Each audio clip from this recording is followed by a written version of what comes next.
Okay, so next आ गया बेटा मेरे पास आइसोमरिज्म। सो आइसोमरिज्म क्या आती है? सबसे पहले आइसोमर्स क्या आते हैं? The compounds having same molecular formula but different structural arrangement are called isomers. जिनका बेटा मॉलिक्यूलर फार्मूला सेम होता है बट अरेंजमेंट जो है structural arrangement of atoms in the space वो डिफरेंट होता है, these are called isomers and the process is called isomerism. और उस प्रोसेस को हम क्या बोलते हैं बेटा? आइसोमरिज्म। एग्जाम्पल है मेरे पास, जैसे ये है 1 2 3 4 कार्बन है और इस हाथ में एक बी आर लगा हुआ है। इसको मैंने, इसका फॉर्मूला क्या बनेगा? कितने कार्बन है बेटा? C4। हाइड्रोजन कितने हैं? 3 2 5 5 2 7 7 2 9, हाइड्रोजन 9 है और साथ में एक बी आर लगा है। This is the molecular formula. तो अब मैं इसको एक तो चेन में रिप्रेजेंट कर सकता हूँ, एक मैं इसको ऐसे भी रिप्रेजेंट कर सकता हूँ ब्रांच्ड चेन में। ये स्ट्रेट चेन हो गई, ये ब्रांच चेन हो गई। फार्मूला दोनों का सेम रहेगा बट स्ट्रक्चर आप देखो ये डिफरेंट हो गया ना, ये स्ट्रेट चेन है और ये क्या बन गया? Branch chain. क्लियर? ऐसे ही मेरे पास है +1 में मैंने आपको ये टॉपिक करवाया था बेटा आइसोमरिज्म। उसमें हमने डिस्कस किए थे स्ट्रक्चरल आइसोमरिज्म, उसके बाद स्टीरियो आइसोमरिज्म, दो मेन टाइप्स थी। स्ट्रक्चरल को फर्दर आगे हमने क्लासीफाई किया था चेन आइसोमरिज्म में, पोजीशन आइसोमरिज्म में, फंक्शन आइसोमरिज्म में, मेटामरिज्म में, टॉटोमरिज्म में। 5 उसकी मेन टाइप्स थी। तो अब आपके सिलेबस में ये सारी टाइप्स तो नहीं है, मेन ये एक दो टाइप्स हैं। जैसे चेन आइसोमरिज्म, ये हमने जो एग्जांपल दिया ये चेन की है, जिसमें चेन डिफरेंट होती है। ये इसमें स्ट्रेट चेन है, इसमें कौन सी है? Branch chain. क्लियर? ओके, अब हम बात करेंगे पोजीशन आइसोमरिज्म की। पोजीशन में क्या होता है बेटा? जो फंक्शन ग्रुप होते हैं, जो सब्स्टिट्यूएंट होते हैं, जहाँ कोई डबल बॉन्ड है, उसकी पोजीशन डिफरेंट होती है, फार्मूला सेम होता है। अगर हम बात करें इसकी, CH3 bond CH2 bond CH2 साथ में Br लगा हुआ है, तो ये है 1 ब्रोमोप्रोपेन। कितने कार्बन है? 3। हाइड्रोजन कितने हैं? 3 2 5 5 2 7 और साथ में एक Br लगा है। क्लियर? ऐसा ही मेरे पास ये चेन है, इसमें भी 3 कार्बन है, हाइड्रोजन 7 है और एक Br है। ये है, इसकी पोजीशन क्या है? 1। इसका नाम है 1 ब्रोमोप्रोपेन। कार्बन, फर्स्ट कार्बन के साथ Br अटैच्ड है, तो यहाँ पे सेकंड कार्बन के साथ Br अटैच्ड है। सो ये आ गया 2 ब्रोमो, ये आ गया 1 ब्रोमो। पोजीशन डिफरेंट होगी ना बेटा, एक में फर्स्ट के साथ अटैच्ड है, दूसरी में सेकंड के साथ। नेक्स्ट आ गया मेरे पास nature of the CX bond. अगर हम हैलोजेंस की बात करें तो उसमें ये जो RX प्रेजेंट है बेटा, तो R क्या होता है? कोई भी कार्बन, कार्बन और X बॉन्ड का नेचर क्या है? तो अगर मैं बात करूं तो X जो होते हैं ना बेटा, हैलोजेंस होते हैं। Halogens are more electronegative in nature. अगर ये ज़्यादा इलेक्ट्रो नेगेटिव है तो इसके ऊपर नेगेटिव चार्ज आ जाएगा, कार्बन के ऊपर क्या आ जाएगा? Positive charge. इट मीन्स इस बॉन्ड का नेचर क्या हो गया बेटा? Polar in nature. जब किसी के ऊपर दो चार्जेस क्रिएट हो जाते हैं, पॉजिटिव और नेगेटिव, तो हम उसको क्या बोलते हैं? Polar compound. तो उसमें जो बॉन्ड प्रेजेंट होता है बेटा, उसको हम क्या बोलते हैं? Polar bond. Clear? It means कि जो इसका नेचर है CX का, वो है पोलर। तो ये पोलर में सॉल्वेंट होगा। अगर हम बात करें वाटर की, H2O की, तो H2O का नेचर क्या होता है बेटा? पोलर। इट मीन्स जो हेलो अल्केन्स हैं या हेलो अरीन्स हैं वो किस में सॉल्युबल हैं? वाटर में, because similar nature. Clear? Okay, next है बेटा मेरे पास general preparation of halo alkanes और अल्काइल हलाइड्स। RX का दूसरा नाम होता है बेटा, RX का दूसरा जो कॉमन नेम होता है, R means alkyl, X means halide, इसको अल्काइल हलाइड्स भी बोलते हैं। सो कन्फ्यूज़ नहीं होना आपने, हेलो अल्केन्स अल्काइल हलाइड दोनों सेम है। ठीक है? अल्काइल हलाइड कॉमन में आ जाता है, हेलो अल्केन्स IUPAC में आ जाता है। ओके, अब हम बात करेंगे प्रेपरेशंस की, कि हम हेलो अल्केन्स को या हेलो अरीन्स को कैसे प्रिपेयर कर सकते हैं फ्रॉम डिफरेंट कंपाउंड्स। जैसे अल्कीन हो गया, अल्कोहल हो गया, ठीक है, कोई भी और अल्काइन हो गया तो हम उन कंपाउंड्स को कैसे कन्वर्ट कर सकते हैं हेलो अल्केन्स में?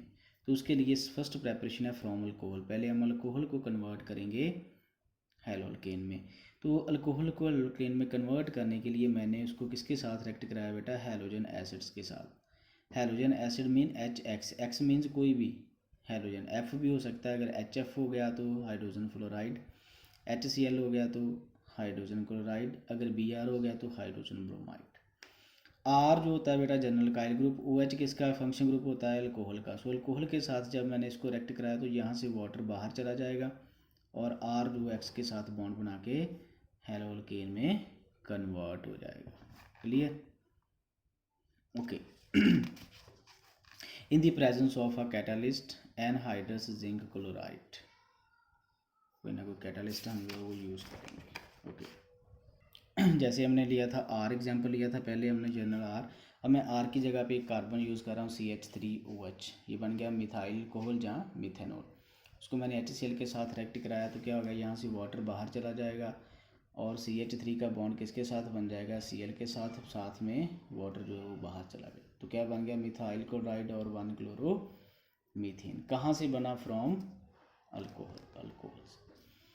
ऐसे ही हमने जब अल्कोहल को PCl5 के साथ रिएक्ट कराते हैं तो क्या बन जाता है, हेलोल्केन, साथ में PuCl3 बाहर चला जाता है और साथ में एक जो HCl है वो बाहर चला जाता है। सो ऐसे जो है हम हेलोल्केन्स को प्रिपेयर कर सकते हैं फ्रॉम द नेक्स्ट मेथड है, हम कहाँ से प्रिपेयर कर सकते हैं, from the halogenation of alkanes.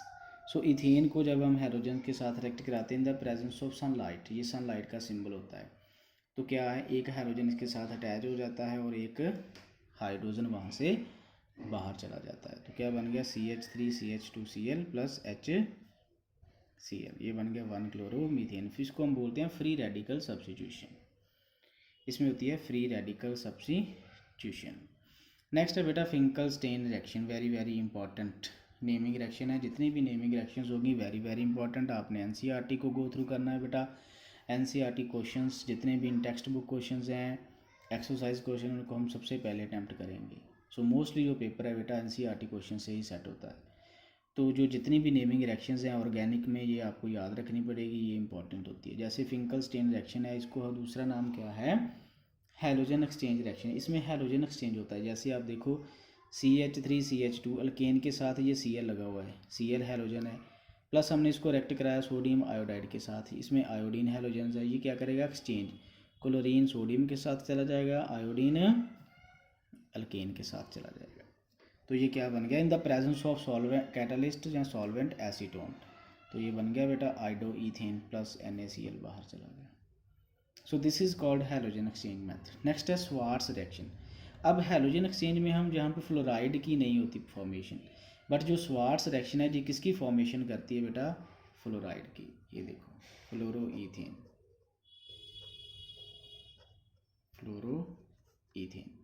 सो जब हम किसी भी अल्काइल हलाइड को AgF मर्क्यूरियस फ्लोराइड या कोबाल्ट फ्लोराइड के साथ रिएक्ट कराते हैं, इनमें से कोई भी एक कैटालिस्ट, सपोज करो मैंने AgF यूज़ किया, तो क्या हो जाएगा बेटा, AgCl यहाँ से बाहर चला जाएगा, फ्लोरीन इसके साथ बॉन्ड बना ले। तो अगर हमें फ्लोरीन की फॉर्मेशन करनी है तो हम यहाँ में से कोई एक कैटालिस्ट यूज़ करेंगे, एसीटोन यूज़ नहीं करेंगे। So this reaction is called Swarts reaction, जिसमें डिफरेंस क्या है, ओनली द कैटालिस्ट, कैटालिस्ट जो है वो डिफरेंट है।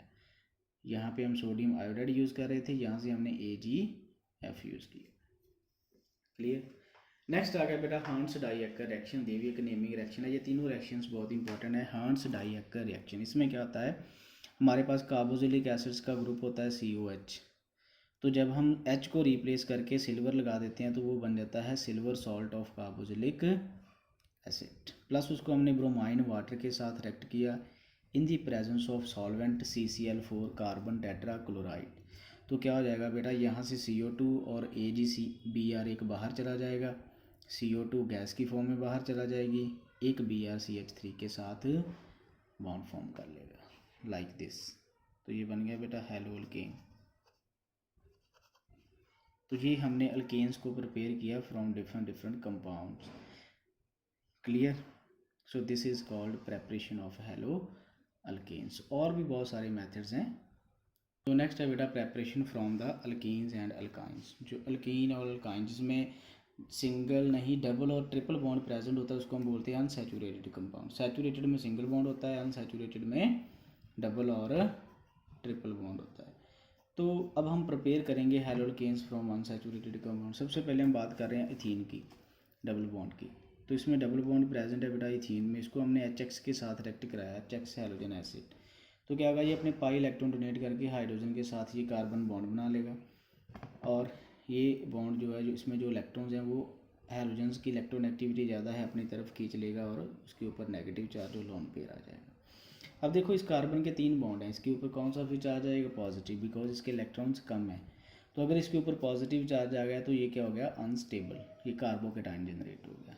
अब इसके पास इलेक्ट्रॉन्स कम है, इसके पास इलेक्ट्रॉन्स ज़्यादा हैं एक्स के पास, तो क्या हो जाएगा? एक्स अपने इलेक्ट्रॉन्स इसको दे के इसके साथ बॉन्ड बना लेगा, तो हमारा कंपाउंड बन जाएगा। ऐसे ही अल्कीन्स की बात करते हैं तो दो तरह की अल्कीन्स होती है, एक सिमेट्रिकल होती है, ये सिमेट्रिकल की एग्जांपल थी मेरे पास। एक होती है अनसिमेट्रिकल। सिमेट्रिकल होती है डबल बॉन्ड के अराउंड अगर same number of carbon atom है, जैसे इसमें इस साइड भी एक है और दूसरी साइड इसके साइड भी एक है, तो ये हो गया सिमेट्रिकल। अगर हम देखें डबल बॉन्ड के अराउंड डिफरेंट कार्बन है, इस साइड पे 2 कार्बन है, इस साइड पे 1 कार्बन है, ये क्या हो गई? अनसिमेट्रिकल। तो अनसिमेट्रिकल में भी हम हैलोजेंस की एडिशन करते हैं, बट उसके ऊपर एक रूल अप्लाई होता है, मार्कोनिव्स रूल। सो मार्कोनिव्स रूल क्या कहता है हमें कि जो हैलोजेंस में नेगेटिव पार्ट है, negative part means Br, positive क्या है? Hydrogen. Negative part goes to that carbon atom in which has less number of hydrogen atoms around the double bond. So double bond के around असीं देखांगे जिस carbon के कोल घट hydrogen ने उहदे उपर अटैक करेगा नेगेटिव पार्ट। क्लियर? तो Br इसके साथ अटैच हो जाएगा, तो हमारा ये कंपाउंड बन जाएगा। क्लियर? सो इसके बाद आ जाता है एंटी मार्कोनिव्स रूल। सो एंटी मार्कोनिव्स क्या होता है? वो उल्ट हो जाएगा, जिस कार्बन के पास ज़्यादा हाइड्रोजन है उसके पास नेगेटिव पार्ट चला जाएगा, दूसरे के पास हाइड्रोजन, लाइक दिस। तो ये मेरे पास कंपाउंड फॉर्म हो गया। क्लियर? सो ये था बेटा मेरा आज का टॉपिक। आई होप कि आपको समझ आ गया होगा। ऑर्गेनिक है बेटा, ठीक है। सो जो मैं कराता हूँ बेटा डेली उसको रिवाइज़ करो, सेल्फ स्टडी करो, क्लियर हो जाएगा। If you any problem, any query, any question, ask me immediately, call me, message me any time. Thank you बेटा, थैंक यू सो मच।